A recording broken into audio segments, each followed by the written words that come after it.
Hello friends, welcome to my YouTube channel. हाँ जी, आपको मेरी वीडियो अच्छी लगती है तो आप मेरी वीडियो पे कमेंट कीजिए, शेयर कीजिए और लाइक कीजिए।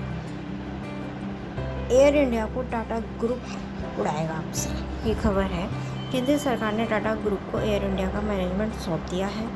सरकार के एयर इंडिया के विनिवेश करने के फैसले के बाद कुछ एविएशन सेक्टर के कथित जानकार सरकार के फैसले की बिना कुछ सोचे समझे निंदा भी कर रहे थे।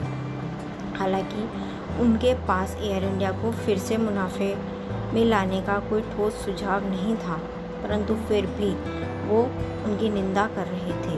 अब टाटा ग्रुप एयर इंडिया की सब्सिडरी कंपनियां एयर इंडिया एक्सप्रेस और एयरपोर्ट सर्विस कंपनी को भी देखेगा। एयर इंडिया के बेड़े में आज के दिन 146 विमान हैं, जिनकी औसत उम्र 8 साल की है। इसके अलावा एयर इंडिया के नए मालिक को एयर इंडिया की बहुत सी अचल संपत्तियां भी तो मिलेंगी। इस बीच एयर इंडिया की बिक्री के बाद देश के दर्जनों हवाई अड्डों का भी स्वाभाविक और निश्चित रूप से कायाकल्प होगा। दरअसल सरकार के सामने एयर इंडिया को बेचने के अतिरिक्त दूसरा कोई रास्ता भी तो नहीं था। सरकार को एयर इंडिया की वजह से एक साल में जितना घाटा होता है, उतने में तो नई एयरलाइंस ही शुरू की जा सकती है। एयर इंडिया दिन रात घाटे और पैसों की कमी से जूझ रही है। इधर हाल के सालों में इसे और ज़्यादा ऑपरेटिंग कॉस्ट और फॉरेन एक्सचेंज लॉस के चलते भारी घाटा उठाना पड़ा है।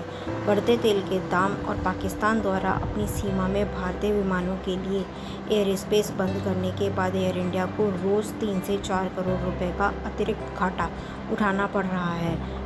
बेशक एयर इंडिया की बिक्री के बाद सरकार का सारा फोकस देश के छोटे बड़े शहरों में नए हवाई अड्डों के निर्माण और उसके विस्तार पर ही रहेगा।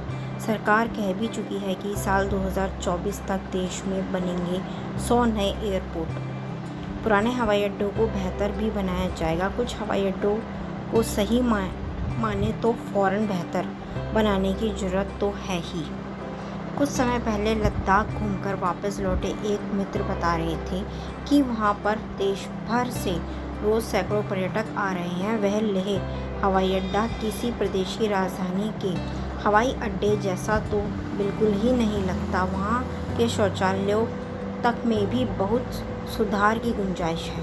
अगर कोरोना काल को छोड़ दिया जाए तो देश का एविएशन सेक्टर बीते कुछ एक सालों में लंबी उड़ान भर रहा है।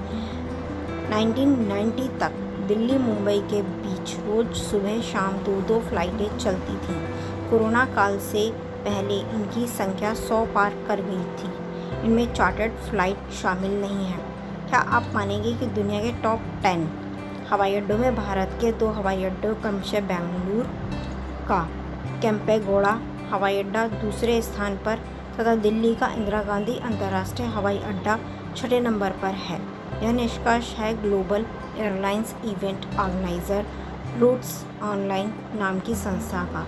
बेंगलुरु में केम्पेगौड़ा एयरपोर्ट पर 2018 के पहले 6 महीनों में लगभग 41,80,852 यात्रियों की बढ़त के साथ रिकॉर्ड 1,58,50,352 यात्री आए।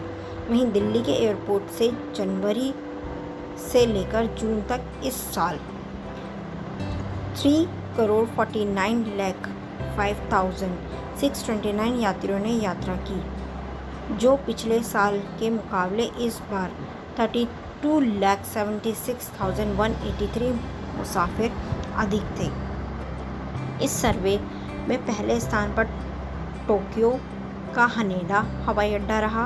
दरअसल देश में मिडिल क्लास की बढ़ती संख्या और एविएशन सेक्टर का विकास एक दूसरे से जुड़े हैं।